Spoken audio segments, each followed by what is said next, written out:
Diverse voices. Unique sound. Not the same old thing, different.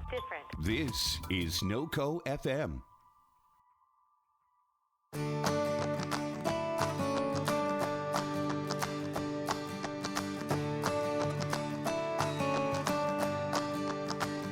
Hi, and welcome to Connecting a Better World, where we spend time meeting some of the most incredible human beings who make this world a better place. We will learn how each individual took their ideas, mission, and purpose to create and serve others in business and organizations that surround social good, social entrepreneurship, and social impact, and find out how we, together, can further connect others to help. I am your host, Dr. Natalie Phillips. Clara Gonzales Santillan is originally from Texas, but has now called Colorado her home for the last 12 years. Clara started her career as a certified medical assistant and a licensed certified massage therapist. She has a hunger for giving back in any way she can, especially giving back using her hands and her passion of massage. Clara has felt very fortunate to volunteer her time and profits to nonprofit organizations such as the Saruni, the One Who Rescues, an organization rescuing girls in Kenya from human trafficking, Shooting for a Cause, the Ram Strength Lubick Foundation, Walk for the Cure for Cancer, and many other causes that catch her heart. So I'm so excited to introduce my listeners to Clara Gonzales Santillan. And I just met her about a week ago, and we were able to connect, and I was like, oh my gosh, you have to be on my podcast. So what happened was I ended up going in to this spa and salon here in town, Athena Spa and Salon, and she was my massage therapist. I know it's crazy. People laugh at me because they say you're supposed to be relaxed when you're getting a massage, but we totally just connected, and I was like, oh my gosh, I'm booking you for my podcast. And it was so exciting, but she's such a really special soul. So welcome, and tell me a little bit more about Athena and your work there and what you guys do. Oh my goodness. We do a lot of giving back to the community. Not only are we providing amazing things as far as having women come in for events or weddings or just every day, just having women feel good about themselves and just having an amazing place where you can do it and just kind of feel like home. That's what Athena is. We also do events. We're going to be having some events come up. I know we're trying to get in to do a soup kitchen, like feed up for November. They were actually a part of helping out with collecting blankets for the shelter that I got to do for Fort Collins. Very cool. And then I was there, and didn't they talk also about doing some different haircut type of things too, right? Yes, actually one of the gals, our lead hair team, Janet, she actually does donate her time, and she'll drive down to Denver and do haircuts for the homeless. There's certain days out of the week that she'll actually go down there and do that. And that's her thing too. That's like part of what feeds her soul. Very cool. Giving back. So she joins up with an organization down in Denver? Yes. Okay. Yes. All right. So those of you, check out Athena. Yes, our owner, she's my mentor. I look up to her very much. I think she's part of what feeds me as well and inspires me to do more. She actually has an amazing story, but she's very involved, especially, just being that this is her business. We've done so many things with, say, for example, collecting school supplies for the kids and doing things like that. We just did actually making pottery, and so much of the proceeds went to an event. So we're constantly doing something, but to give back to the community, I think it's very important, and she definitely speaks that. So lead by example. I want you to start about telling me about who you are, first of all, and what your story is. I'm a therapist. I've been a therapist for about 13 plus years. Minus from that, I worked in the medical field 10 years. I have 2 beautiful children. I've been up here in Colorado for about 12 years now, and I'm a fellow Texan. Very proud, as my friends will tell you. Just like to be very involved with the community, giving back, being that voice for others. And you said you're a massage therapist, but Yes. I do love your email and your contact information, everything, and your business is called Wopika Hands, right? And that's spelled WOPIKA Hands. Tell me a little bit more about that. I started my business just more for having a door open when you have your own business. I feel that people hear you a little bit more and recognize you. Having my business, I actually got my name from a medicine man out in Pine Ridge. Native American, by the way. I am Dene, Apache, and I also have Coyotecan. So I'm very proud of my roots. So I just wanted to incorporate and share with people who I am by my name and what I do.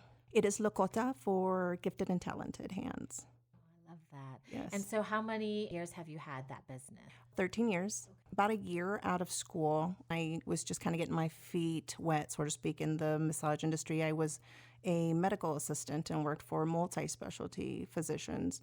I moved here to Colorado, just kind of started working for other businesses and just decided, I want to be able to do this for myself, have a little bit more free time and kind of expand my business, but still have the wonders of being able to be home and be with my kids.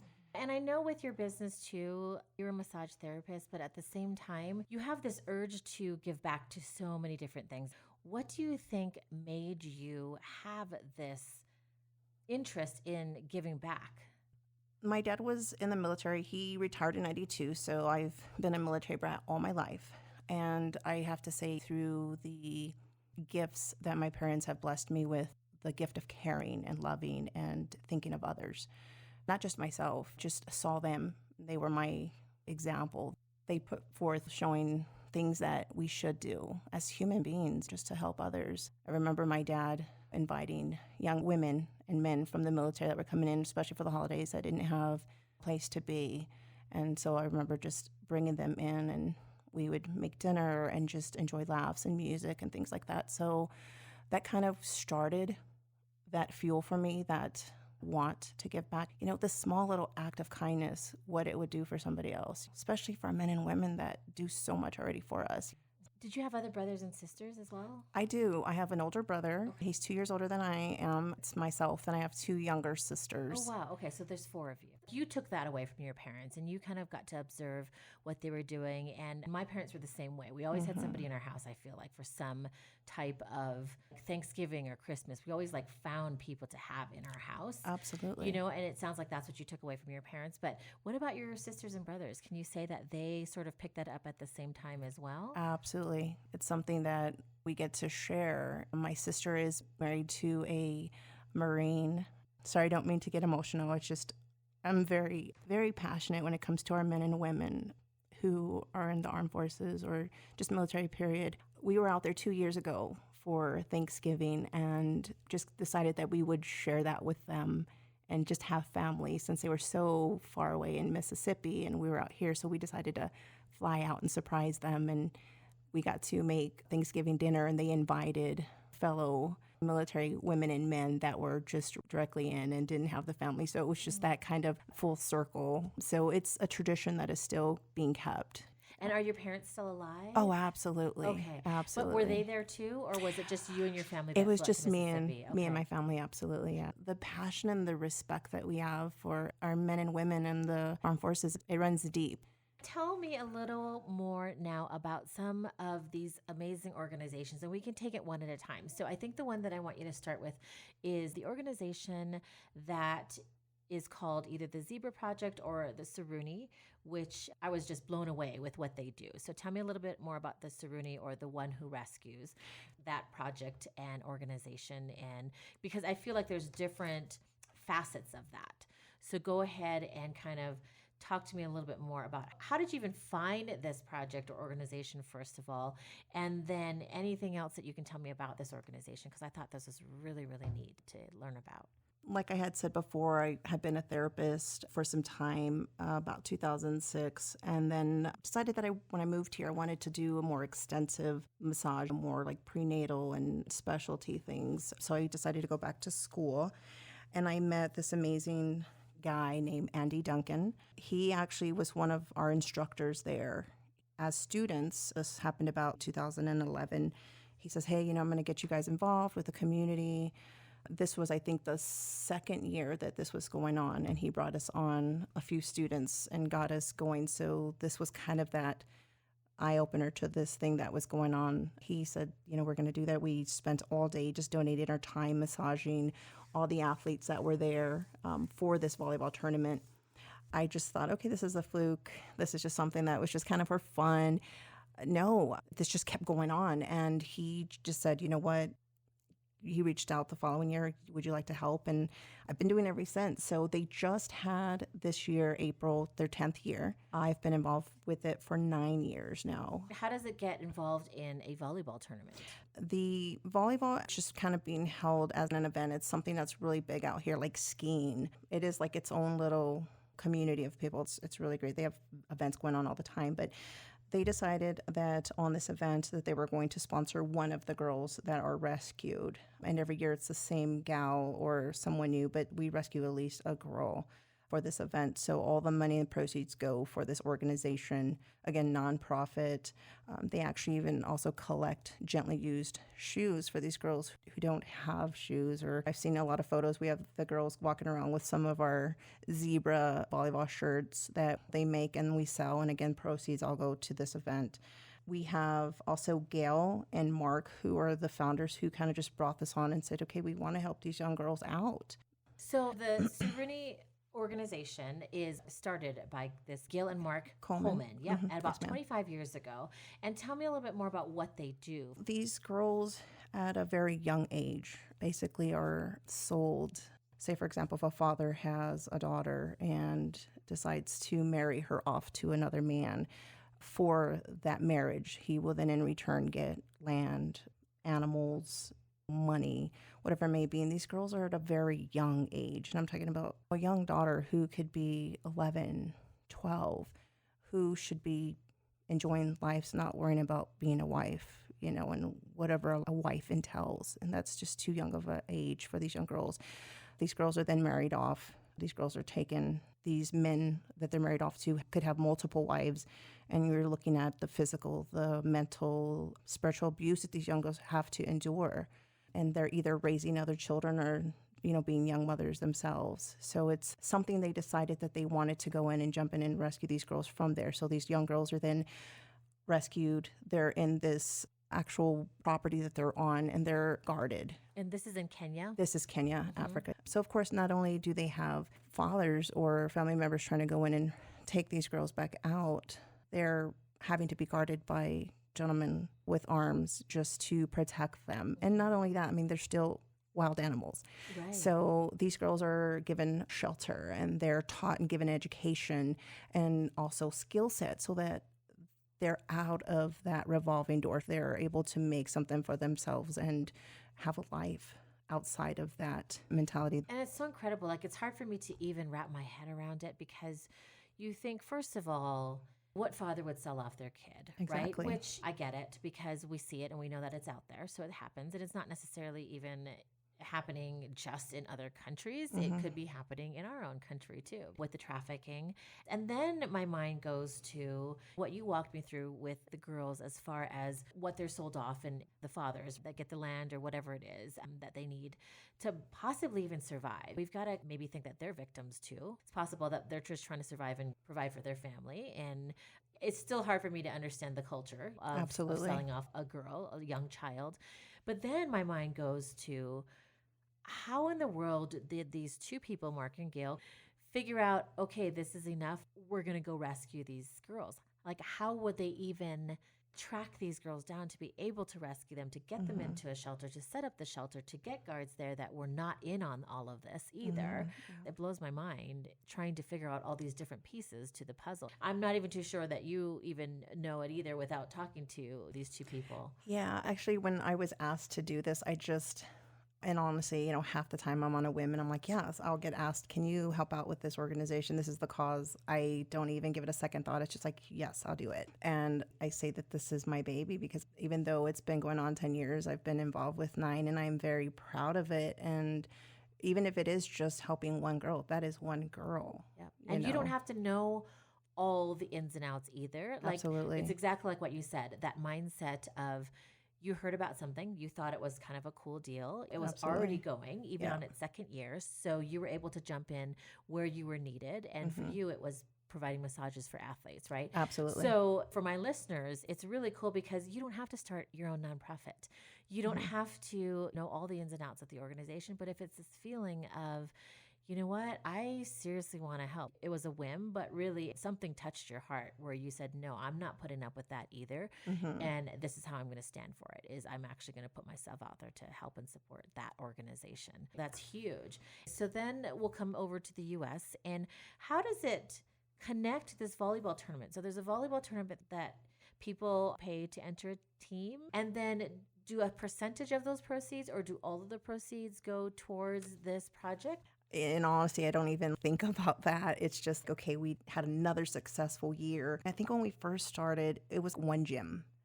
And then now that we've been doing it for 10 years, by the way, this is held on the UNC campus in Greeley. We, I believe, have several gyms up and open. So people are constantly running back and forth through gyms. So like if they'll finish a tournament, they'll run and come into another gym and another court, because there's several courts going on. So yeah, for me, it's more like, you know what? Oh my gosh, we're growing bigger and bigger. It's not even what this is for. And then also these players bring in gently used tennis shoes, things like that for these young girls. I think when we talked about it, you said it's all ages too. Oh, It's yeah. adults as well. So it's not teams or club teams. And the only reason why I'm asking is because my kids play sports. And so I see these tournaments all weekend long. Yeah. And it just makes me think, even if we did one weekend where it was actually donated towards a nonprofit, what a difference that makes. So you're saying there's a volleyball tournament in UNC at least once a year, right? And I'm thinking, I wonder if my daughter's going to be part of it, playing volleyball. But why not do it for basketball too? Or why not do it? Because I've been part of these weekend tournaments that are literally all weekend long, and we are running back and forth to every single gym possible on that campus, multiple days of that weekend. Yeah. So I'm just sitting back thinking, I wonder why people just don't have one weekend where it's donated to nonprofits. It seems like it would be so easy. And one weekend out of all the weekends that were there doesn't necessarily feel like these people who are running the tournaments would lose a lot of money. But I don't know. I'm not too sure, you know? Wow. So I would imagine that there are a lot of volleyball teams. I know for a fact we've got people coming in from Wyoming, South Colorado, Colorado Springs, just all over just to attend this event that is now huge. So how do people learn about the volleyball tournament? So I think it's more word of mouth. Now it's expanded. I mean, and of course, nowadays with social media, we do have the social media page for the actual event. Volleyball event. And it's just once a year? Yes, every April. You had mentioned that at least one girl that has been saved, you have enough to at least help one girl, correct? Yes. And then what happens then? Is it that she's brought over to the U.S.? Or? No, actually, they are still in Kenya, Africa. Okay. They're on this actual property. They have their schooling, their actual lodging where they all stay. It's kind of like a two-story building. The bottom are the classrooms. The top is where the girls stay. They have another building where they have like a kitchen area, or like an area where they would do, say, workshop, and they're taught basic skills like how to sew, how to cook, how to maintain themselves. I remember the first couple of years we actually had them bring in items that these girls made, bracelets or baskets or just different things like that. So it's grown so much that some days or some years they don't get some of that stuff out, because they do travel back and forth. Both Mark and Gail travel back and forth with some of these things for these events. And sometimes it could just kind of be where they're caught and they're out there for weeks at a time or months at a time. And then if people wanted to actually either help out, get involved, and maybe even with, if it's the volleyball tournament, if it's something else that they can help out with the Saruni organization, or even just donate to the organization, can they do that just on the saruni.org? Oh, absolutely. Okay, Absolutely. You can sponsor. As of April, we have rescued 60 young girls. 10 of those girls are now college students. And when they are now in college, we have individual families that sponsor these young girls in their college needs. And they can find that information on the website too? Yes, ma'am. Okay. Absolutely. So you would at least need, for a family to sponsor somebody to go to college, do they stay in Kenya, or do they now? That I'm not sure. Okay. As far as, when they're going to college, I don't know if they're studying abroad or if they're just kind of there. I'm really, to be honest with you, not quite sure. So the money would definitely be able to help the girls who are trying to either get trade studies done Yes, ma'am. in that safety or that shelter, or if it's time for them to go on to college too. Yes, but they're also like a basic school. They're given their education and then with their trade.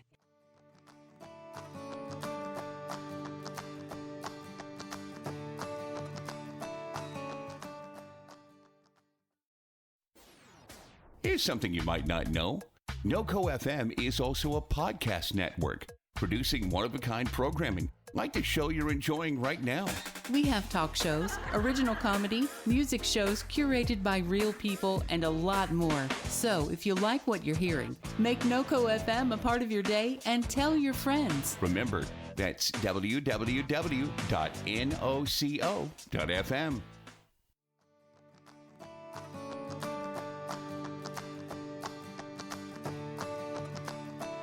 So then tell me a little bit about other events or organizations that you're involved in, because you don't just help out with one. Oh, gosh, You no. know, I feel like you have this heart when you see something, you're like, oh my goodness, like I can put my energy there. Yeah. So tell me about anything else that you just get drawn to, and whether it's an goodness. event or an organization. Before I even go on, I just have to say, I don't, or have I ever thought about doing these things because I want the light shine on me. I feel like I'm that one person, that's that voice that helps out. I feel like one stone, one good deed that I do, I throw it in this pond. And that pond, that stone causes all these ripples. And if that ripple causes or gets somebody touched by something that they saw me doing, it's like, oh, it sends off that domino effect. Well, I could do that too. And that's why I do what I do. Not only that, it feeds my soul. I feel like it's the energy that you put out in the universe, and it's good energy. I mean, as it is, everybody knows we could definitely have a better world that we live in this day and age.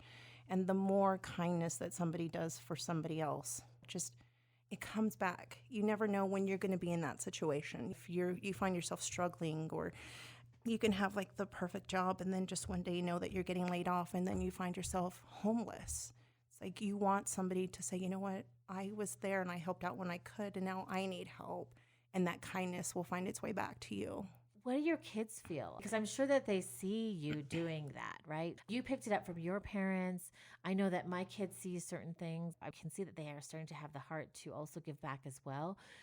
What kind of conversations do you have with your children? Oh my goodness. They show me the love for sure. And it's not something that I see or I even give a second thought about. It's just my kids have that same thought. If my kids see somebody who doesn't have lunch money, they've bought them lunch or done things like that, or given money to somebody who is homeless and really needs something and things like that. It's just that I think it's an unspoken thing. They just see it and they know this is the way you should live. This is the world we should have, where if everybody did this, the world would be different. Definitely be different, agree. And it's so cool too, because you're obviously not doing it so that your kids for sure know that this is the way it should be. It's not like it's a dictatorship, but you're doing it because you're following, again, that energy. You're following that feeling of, no, I should be doing this because I'm alive and I'm a soul here on earth, and we should be doing this. I have the means, I should. Yep, and just by that alone, by you showing up, I hate to say this, but it's kind of like some moms just care so much about their kids that they won't put themselves out there, though, because they want to be there for their kids all the time. Oh, that's me too. Well, right, exactly. But at the same time, you're still there for your kids, but you're doing what you want to do because that feels good, but they're also seeing that as well, Absolutely. which is so different. And it's so hard, I know, as a mom, just being able to feed your own energy as well, because you want to be there for your kids. Absolutely. But it can be done, though. And in that feeding, like, your kids are already observing that as well, without you having to say, okay, bye, kids. Mom's going to go do this. And just so that you know I'm doing this, it's not like you're showing or anything like that. It's just so hard to explain. But it is something that I wanted to point out because, again, as a mom, you can still be there for your kids and feed your soul at the same time. Absolutely. Yeah, Absolutely. which I love. Okay, I know that was totally a side note, but yeah, go ahead and please tell me a little bit more about some of these other either organizations or events that you are involved in or that you feel like you can give back in. So I do apologize if I'm leaving anybody out, but I said I do quite a bit in the years that I've been out here. I've done everything from the local rescue center, the missions here in Fort Collins. I've done COPS, which is second year that I've done. And actually, it's a retreat that they hold up in Estes Park every year. And these are for family members who have lost their significant others, whether they be son or daughter or a spouse or a family member in the line of duty. So this is police officers or state troopers. So this retreat, I go out there and for me, it's almost like bringing comfort to these family members who are still, I don't care how much time has passed, still grieving, still remembering their loved ones. That brings me a lot of joy to do that. Providing support for them, or are you also using like your hands massage therapy? Everything I do is just massage. Oh, I'm able to okay. go up and set up a table or a chair and just provide them with massaging. So for me, it's a form of therapy. It is. It really is. Just to bring them that comfort and some of these police officers are actually still out there because they're friends. It's being in that mindset. You still have men and women who are still active and they go out there to support because it is a family. Not only is it individual families, but it's being a police officer is a big family. Everybody knows everybody, and it's about supporting that family member who lost somebody. So they come together as a bigger family. I've done Blue Wives Matter out in Severance. I did that 1 year. There's like so much. How do you find these things though? That's the thing. For some of my listeners, I'm sure that they want to give back, but they don't even know where to start. So how do you find these things that you ultimately then decide, okay, this is where I'm going to put my energy for a little bit?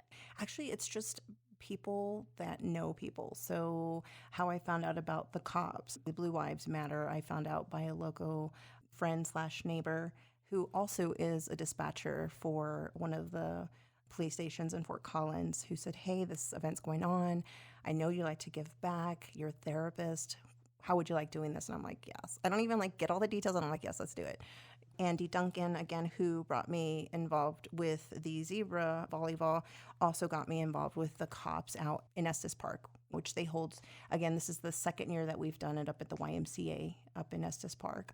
So he got me involved with that. So it's just people that are like-minded who have that passion of giving back to others. And it's not even about making a buck at the end of the day, because I'm going to tell you right now, any tips or anything that I get from any of these events just goes right back into these organizations. Wow. Which I love, because you're definitely using what you went to school for and your profession and your skill. It's my passion. And and bringing it to other places that wouldn't necessarily feel like that might be something that they need, but you're finding out that these people do need that. It sounds like the way that you find a different organization to help is by word of mouth. Yes. And my question is, do you ever think that you'll stop having this bleeding heart? No.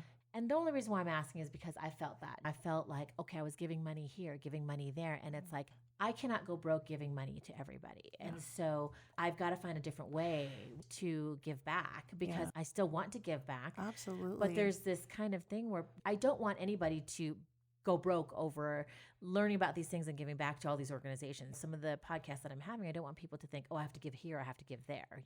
Giving back to somebody, it's not necessarily anything to do with money. It's doing a kind deed.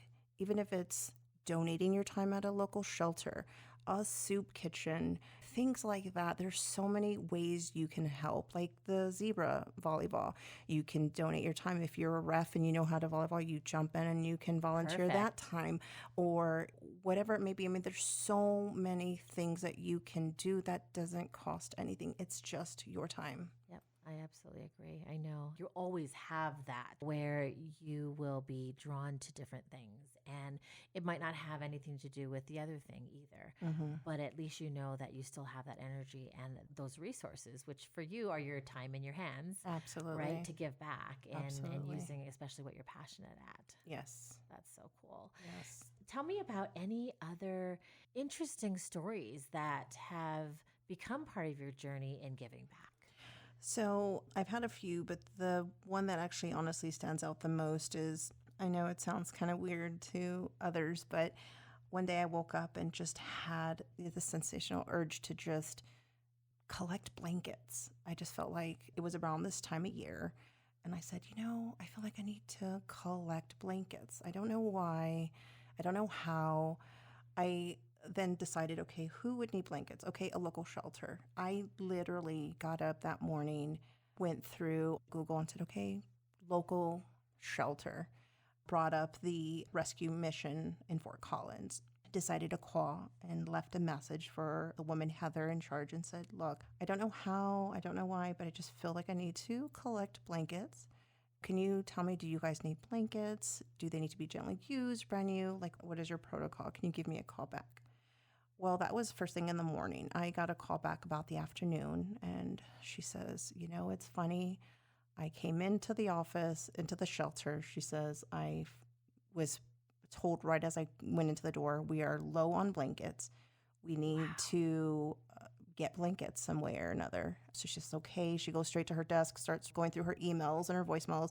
She comes across my voicemail saying, I want to collect and donate blankets. How can I go about doing that? And she just thinks that it's just the energy in the universe that was just kind of prompting me to do this, and they were needing it, and there was the need. And I ended up, with the help of other organizations, was able to collect 30 gently used blankets and donated to meet their needs there at the shelter. I love that story. And it was just something that you intuitively listened to when you first woke up in the morning. Absolutely. And you made that phone call, and I cannot believe how that happened. I know. Crazy. That is That so crazy. That is. Wow. But I just feel like you put that good energy out and the need is there. I always feel like, just as a human being, not to get sidetracked, but there's this saying that I read somewhere that says, we are not human beings on a spiritual journey, but we are spiritual beings on a human journey. So hearing that, it's like, okay, I'm putting that energy out. I feel like, I want to help in some way. And I feel like in some way or another, it'll get back to me what I need to do. And I just kind of go with that.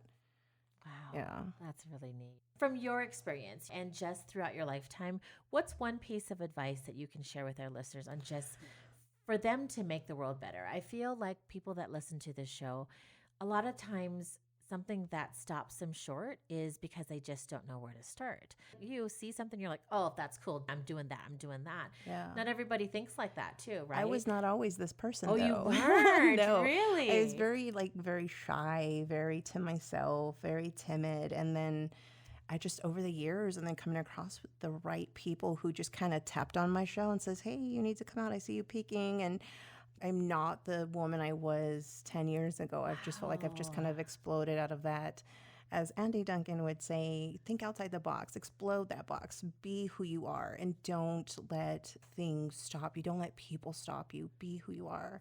So if I had advice to others, it would be you. You have a voice, shout it out. Be that person that you can, and it doesn't necessarily mean just doing good deeds. Be that kind voice. Thank you so much for tuning in to Connecting a Better World, and thank you, NOCO FM, for supporting this show.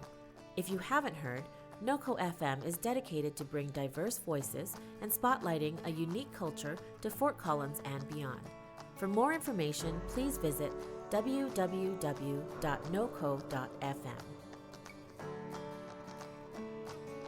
If you connected to something in this episode, we would love to hear from you. Our contact info will be listed in the show notes, as well as you can reach us on our social media channels. Please feel free to share our podcast with your friends and loved ones. For more shows, please tune in to noco.fm online.